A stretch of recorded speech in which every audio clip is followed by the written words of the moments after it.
Pada prinsipnya Polri tentunya selalu terbuka untuk menerima perbaikan, menerima evaluasi, karena kita juga tentunya ingin terus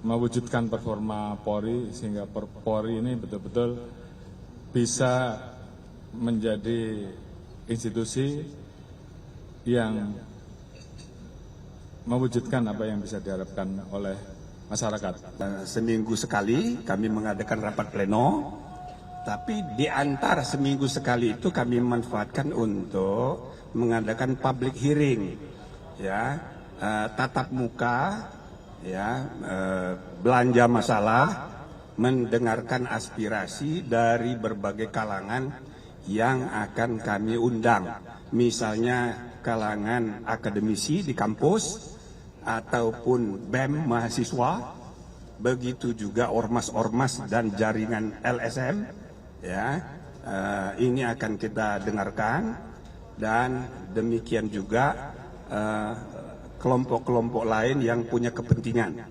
yang punya aspirasi untuk disuarakan dalam rangka reformasi Polri. Nah, dalam minggu ke depan ini, sebelum pertemuan hari Kamis yang akan datang, hari Kamis yang minggu depan kami akan rapat lagi, tapi Kamis yang akan datang, sekarang Senin, Selasa, Rabu, hari Kamis diharapkan kami sudah mengadakan public hearing pertama.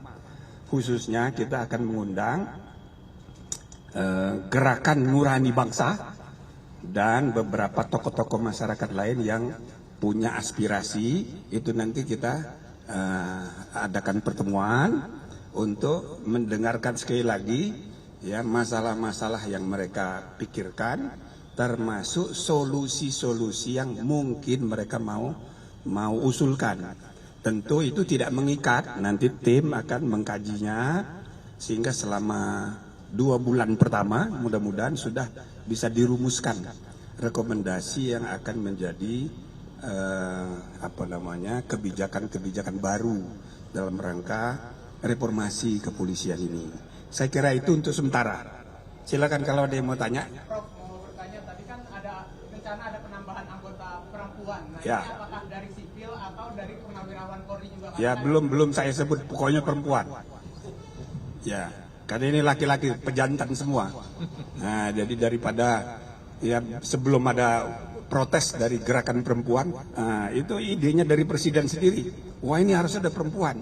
Karena setelah dilantik, loh ternyata laki-laki semua. Jadi bukan usulan kami, beliau sendiri. Nah, namanya sudah ada, tinggal diteken. Yang nunjuk presiden, Pak? Iyalah.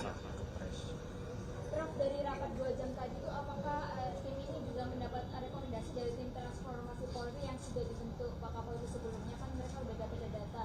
Terus yang kedua, ini kan tim ini kan untuk mengevaluasi lembaga kepolisian, ya, dan di sini ada Pak Kapolri sebagai salah satu timnya. Apakah masuknya Pak Kapolri di sini untuk menjembatani agar masukan-masukan itu tersampaikan dengan baik atau bagaimana, Prof? Iya, salah satunya gitu manfaatnya. Maka tentu bukan hanya Pak Kapolri sebagai anggota tim resmi, kami juga tadi sudah mendengarkan dari laporan perkembangan yang ada selama ini di intern, dan termasuk tadi kami sudah putuskan ketua istilahnya ketua tim reformasi internal itu kita selalu undang kalau ada rapat kemisan. Nah, supaya dari intern juga punya informasi yang kadang-kadang kita perlukan, sehingga kita tidak melihat Polri itu hanya dari luar, ya kan? Kadang-kadang orang dari luar melihatnya A, padahal sebetulnya B. Nah, makanya komisi ini akan bekerja sinergi, ya, dengan komite yang sudah ada di intern. Oke. Tadi disebut kalau akan melakukan pertemuan dengan berbagai organisasi dan LSM. Apakah nantinya ada dari pihak masing-masing partai politik juga akan ikut terlibat untuk membahas reformasi politik ini? Itu satu. Lalu kedua, kalau memang iya, apakah nanti tidak dikhawatirkan takutnya ada terselipkan kayak semacam sifat kasus dan segala macam Kalau partai itu nanti urusan policy making di undang-undang, itu nanti pasti mereka akan terlibat. Jadi kita tidak perlu undang partai. Tapi kalau partai dalam hal ini DPR, misalnya Komisi 3 mau mengundang komisi ini dalam rangka misalnya membahas RUU KUHP, ayo boleh aja.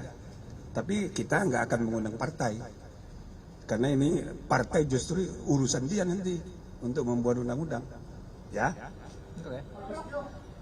Nah, komentarnya nggak Pak? Tadi Prof. Jumri bilang kalau output dari tim ini 2 atau 3 bulan mendatang bakal berbuah rekomendasi kebijakan. Nah, kira-kira dari Pak Listio sendiri sebagai Kapolri, bagaimana menanggapi rekomendasi itu ke depan? Apakah akan diterapkan atau dilihat-lihat dulu?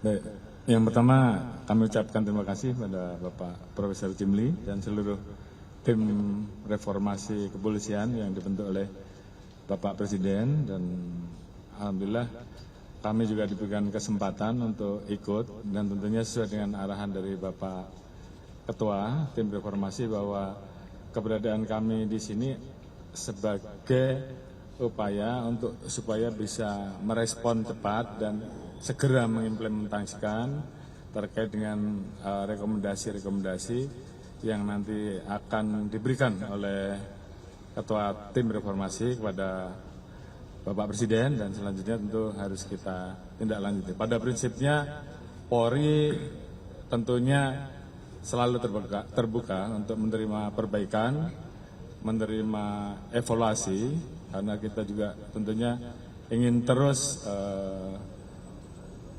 mewujudkan performa Polri sehingga Polri ini betul-betul bisa menjadi institusi yang mewujudkan apa yang bisa diharapkan oleh masyarakat. Khususnya kita memahami bahwa Polri adalah buah kandung reformasi, sehingga tentunya harapan masyarakat pasca reformasi bisa ditindaklanjuti oleh institusi Polri. Terima kasih. Prof, ini itu outputnya ke depan itu lebih ke pengubahan regulasi atau bagaimana sih, Prof? ya jadi itu nanti akan dibahas 3 bulan. Jadi kalau yang menyangkut kasus-kasus yang diselesaikan secara internal, nanti rekomendasinya langsung kita sampaikan kepada Kapolri yang juga adalah anggota. Maka hasil dari komisi ini ada 2. 1 rekomendasi ke Presiden, yang kedua rekomendasi internal. Nah mungkin yang internal bisa juga nggak diumumkan. Tapi intinya apa yang tadi disampaikan Pak Kapolri, tadi sudah dia tegaskan juga tadi di dalam rapat, bahwa Kapolri bersifat terbuka, adaptif untuk merespon ya hal-hal yang perlu untuk perbaikan, ya itu akan dilakukan oleh Polri. Nah tadi diulangi lagi oleh Pak Kapolri, sehingga saya rasa mudah-mudahan akan ada hasil ya perbaikan kepercayaan publik, dan lebih dari itu bukan sekedar kepercayaan, tapi memang ada hal-hal yang perlu kita benahi, kita perbaiki ke depan. Ya, kalau berkenaan dengan kebijakan lebih fundamental yang harus mengadakan perubahan undang-undang, ya maka itu nanti salah satu yang akan dijadikan materi rekomendasi.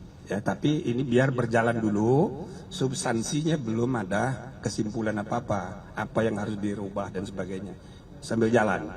Nah, saudara pun bisa memberi masukan sambil jalan. Pak Mahfud ada tambahan? Cukup. Pak Sekretaris? Pak Oto? Nah, yang begitu-begitu itu termasuk kasus, masalahnya internal. Kita tidak perlu rekomendasi ke Presiden, langsung ke Kapolri. Nah, itu tadi sudah disampaikan, beliau terbuka. Oke? Terima kasih. Ketika ada sesuatu yang tidak benar, kita suarakan. Ya bagaimana semua terangin dia sedungu ini? Ini manusia pecundang yang sangat merugikan bangsa kita ini. Saatnya Jadi member eksklusif di channel YouTube Official Saya iNews. tantang lagi para tambah sumpah di atas Al-Quran. Dia pengen masuk TV. Konten-konten premium yang tidak tayang di TV. Live interaction. Halo pemirsa iNews, ini baru selesai. Emoji dan badge spesial. Reakses konten pilihan. Klik YouTube Official iNews. Join member hanya Rp10.000 per bulan.